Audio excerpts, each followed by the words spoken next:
Nuestro siguiente colaborador. Contexto de los jóvenes. Como siempre con Jorge Saucedo. Jorge, ¿cómo estás? Bienvenido. Buenos días y un saludo al auditorio que nos escucha esta mañana. Hoy quiero compartir con ustedes una historia lamentable, que esperaríamos que fuera ficticia. Lamentablemente es la realidad de nuestro México, un país que se tiñe de rojo con la sangre de nuestros jóvenes. Norberto era un joven de 22 años. Fue secuestrado el pasado martes tras salir de clase. Su familia pagó el rescate solicitado por los secuestradores, pero el joven no regresó a su casa. Ayer lunes fue localizado su cuerpo en un baldío. Norberto era de Chihuahua, Chihuahua. Estudiaba en la Universidad del Pedregal y estaba a punto de graduarse. Las tragedias en México se vuelven cada vez más comunes. A pesar del dolor que se multiplica, lamentablemente cuando el coraje desaparece y el activismo decae, todo sigue igual. La historia de Norberto parece una película de terror, algo que no debía de pasar. A Norberto le quitaron la vida, la oportunidad de seguir sus sueños y de terminar su carrera. Norberto es la cara de violencia que se vive en México y el gobierno en turno desea callar. Es el reflejo de la violencia diaria que estamos sumergidos y no nos damos cuenta. Es el rostro de los miles de desaparecidos de nuestro país.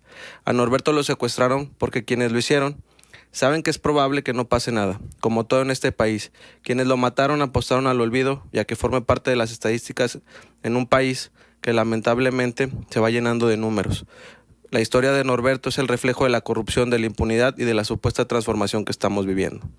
En México se secuestra y se mata porque se puede.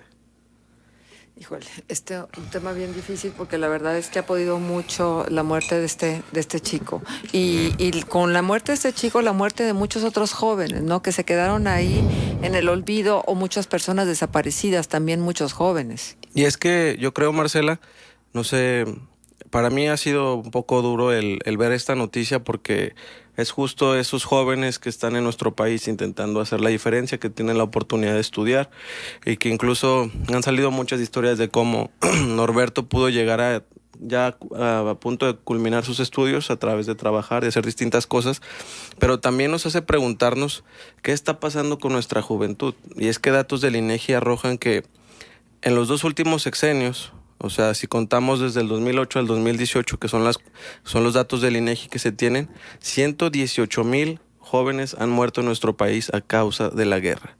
Y en México es fácil matar y nunca pisar la cárcel, o al menos eso dicen los números, porque de cada 100 casos de asesinato, solo 5 se condena un responsable. Estamos hablando que el 95% de esos casos terminan en la impunidad.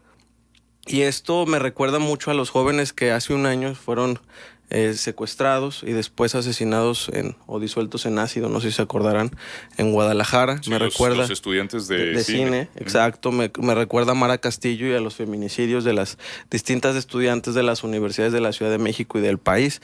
Y eso es verdaderamente preocupante porque pues las autoridades resultan ser cómplices. Y cómplices me refiero a que tal vez no están coludidas directamente en el momento del secuestro y del asesinato, pero se vuelven cómplices a la omisión.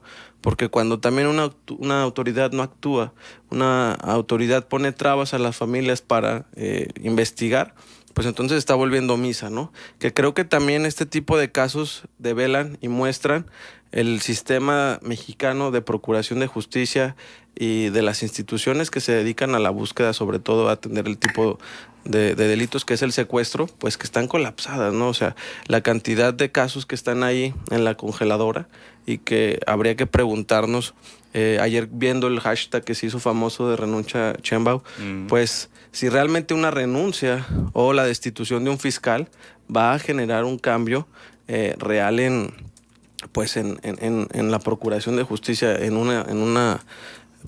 la Ciudad de México, que es una cosa prioritaria en nuestro país, que es el sistema de procuración de justicia. Sí, y sobre todo cuando ocurren hechos de esta naturaleza, ante esta impunidad rampante, cuyos números ya nos dabas cuenta, estas declaraciones de las autoridades que se vuelven lugar común, que se vuelven vacías y que incluso hasta fastidian, ¿no? Se llegará hasta las últimas consecuencias.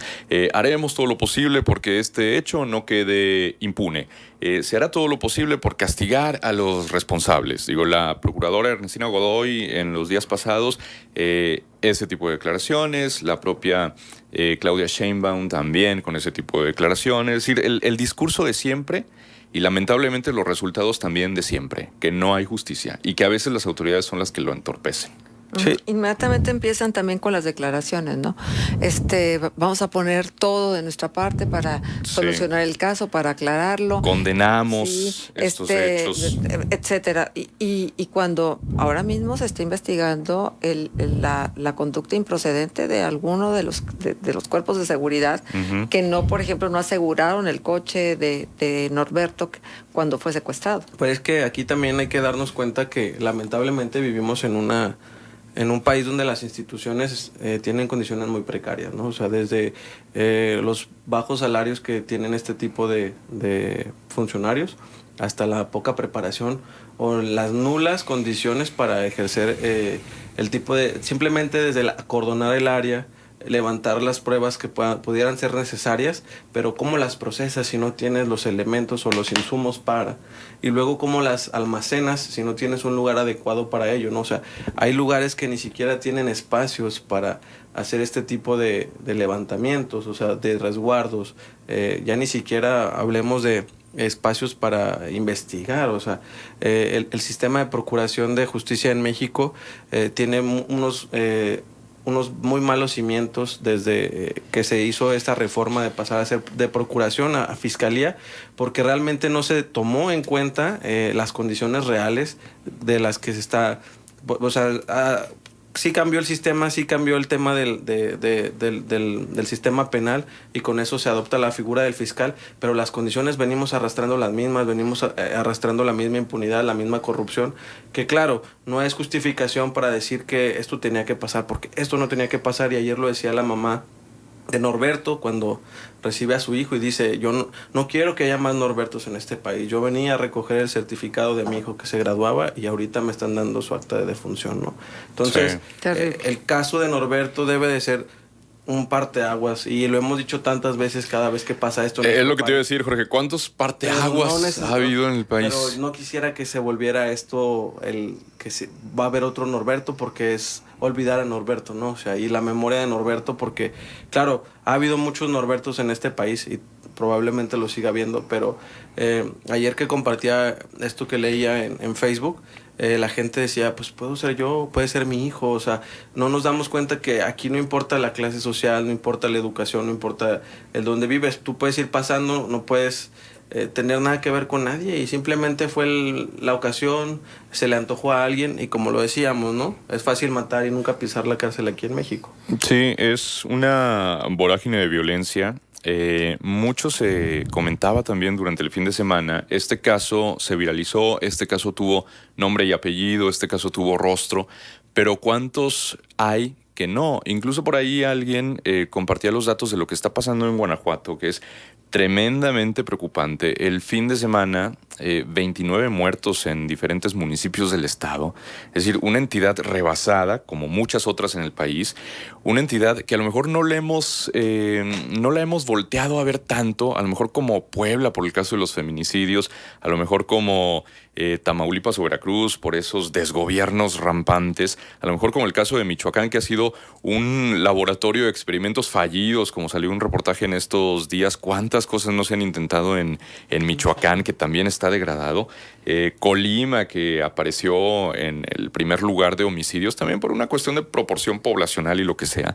Pero Guanajuato en este momento está en llamas y parece que necesitamos que se viralice un caso para que eso nos dé un recordatorio de una realidad que es cotidiana. Y lamentablemente, como bien lo dices, eso pasó, por ejemplo, en Torreón, cuando vivíamos ferozmente la violencia, que ocupábamos lugares a nivel mundial de inseguridad, pero que los reflectores, por lo menos nacionales, no volteaban a ver a Torreón, sino es hasta que pasa una cosa que se publica en proceso, que es cuando dicen, algo está pasando en Torreón, pero ya había pasado muchas cosas, ya había cientos de desaparecidos y muertos. Sí. Y apenas estaba volteando a ver a Coahuila, ¿no? Cuando en ese momento ya había pasado Allende, en ese momento estaban desapareciendo más personas, pero también estaba el miedo de cómo decirlo sin que pasara algo. Es que aparte, como que el timing, suena feo decirlo, pero como que el timing no favorecía para que el reflector estuviera acá y que se pusiera atención. Por ejemplo, pasa lo del ferry y ese fin de semana pasa lo de Villas de Salvarcar en Juárez y todo se concentra allá. Pasa lo de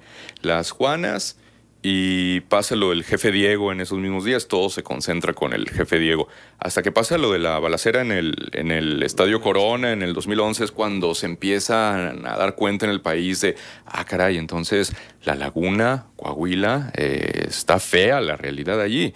Y es algo palpable, ¿no? Los restos humanos, los fragmentos óseos en Patrocinio, lo de Allende, lo de Piedras Negras, todo este asunto, ¿no? Que de pronto hizo visible una realidad que ya se padecía. Y es ahí donde uno se da cuenta que esta situación no es un caso aislado como a veces se quiere presentar por parte de las autoridades, sino es una realidad que se está viviendo tal vez de distinta forma, pero al final de cuentas es violencia y se está viviendo, por ejemplo, en Guanajuato, también en Baja California la cuestión de violencia está muy grave, pero que hay otras cosas mediáticas que hacen que eso se minimice, pero la realidad es que la gente está sufriendo en esos estados y es una cosa que nosotros vivimos y que no es nada agradable y que lamentablemente son vidas las que se están perdiendo, son personas las que están desapareciendo y que, pues, ¿qué va a hacer la autoridad, no? ¿Qué va a hacer el gobierno en turno para afrontar esta realidad?